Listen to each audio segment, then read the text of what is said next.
ইস্তাম্বুলের আকাশে যখন ভোরের আলো ছড়িয়ে পড়ে, তখন ইতিহাস যেন নিঃশব্দে জেগে ওঠে। শতাব্দীর পর শতাব্দী ধরে দাঁড়িয়ে আছে এক মহিমান্বিত স্থাপনা, যার নাম আয়া সোফিয়া। এটি শুধু একটি ভবন নয়, বরং সময়ের বুকে লেখা এক জীবন্ত কাব্য। 537 খ্রিস্টাব্দ বাইজেন্টাইন সম্রাট জাস্টিনিয়ানের স্বপ্নে নির্মিত হয় এক অনন্য স্থাপত্য। হাজারো শ্রমিক, অসংখ্য দিনের পরিশ্রম আর অদম্য ইচ্ছাশক্তির ফল আয়া সোফিয়া। সেই সময়ের প্রযুক্তি দিয়ে এমন এক বিশাল গম্বুজ নির্মাণ ছিল প্রায় অসম্ভব, তবুও তারা তা সম্ভব করে দেখিয়েছিল। প্রায় 900 বছর ধরে আয়া সোফিয়া ছিল খ্রিস্টান বিশ্বের হৃদয়। এখানে অনুষ্ঠিত হতো রাজকীয় ধর্মীয় অনুষ্ঠান, সম্রাটদের অভিষেক আর প্রার্থনার সুরে মুখর থাকত এই বিশাল প্রাঙ্গণ। মোমবাতির আলো আর মোজাইক চিত্রে ভরে থাকত এর দেয়াল। 253 সাল ইতিহাসের এক মোড় পরিবর্তনের মুহূর্ত। সুলতান মুহাম্মদ আল ফাতিহের নেতৃত্বে অটোমান বাহিনী জয় করে কনস্টান্টিনোপল। সেই সাথে আয়া সোফিয়ার ইতিহাসেও শুরু হয় এক নতুন অধ্যায়, যেখানে বিজয়ের সাথে জড়িয়ে থাকে পরিবর্তনের গল্প। বিজয়ের পর আয়া সোফিয়াকে মসজিদে রূপান্তর করা হয়। মিনার যুক্ত হয়, আজানের ধ্বনি ভেসে ওঠে আকাশে।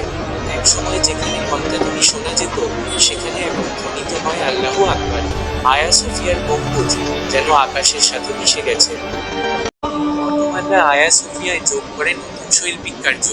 দেয়ালে ঝুলানো হয় বিশাল ক্যালিগ্রাফি, নির্মিত হয় মিহরাব ও মিম্বার। ইসলামিক শিল্পকলার সাথে মিলেমিশে যায় প্রাচীন বাইজেন্টাইন ঐতিহ্য। 1935 সালে আয়া সোফিয়া নতুন পরিচয় পায়। এটি রূপান্তরিত হয় জাদুঘরে। বিশ্বের বিভিন্ন প্রান্ত থেকে মানুষ আসে এই স্থাপনার সৌন্দর্য ও ইতিহাস দেখতে। ধর্মের সীমা ছাড়িয়ে এটি হয়ে ওঠে মানবতার ঐতিহ্য। প্রায় 55 মিটার উঁচু এই গম্বুজ শতাব্দীর পর শতাব্দী ধরে স্থির হয়ে দাঁড়িয়ে আছে। এর ভেতরের আলো ছায়ার খেলা দর্শকদের মনে সৃষ্টি করে এক রহস্যময় অনুভূতি। 2020 সালে আবারও আয়া সোফিয়া মসজিদ হিসেবে ঘোষিত হয়, যা ইতিহাসের ধারাবাহিকতার এক নতুন অধ্যায়। আজ আয়া সোফিয়া এমন এক স্থান, যেখানে একসাথে ইবাদত ও পর্যটন চলে।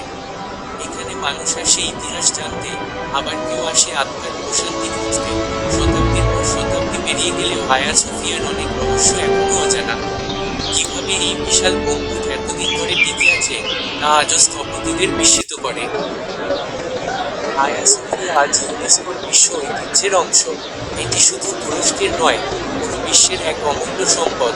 আয়া সোফিয়ার ভেতরে প্রবেশ করলে এক ধরনের নীরবতা অনুভব হয়। আলো আর ছায়ার মাঝে দাঁড়িয়ে মনে হয় আপনি ইতিহাসের ভেতরে হারিয়ে গেছেন। আয়া সোফিয়া একটি স্থাপনা, যা সময়ের সীমা পেরিয়ে আজও দাঁড়িয়ে আছে।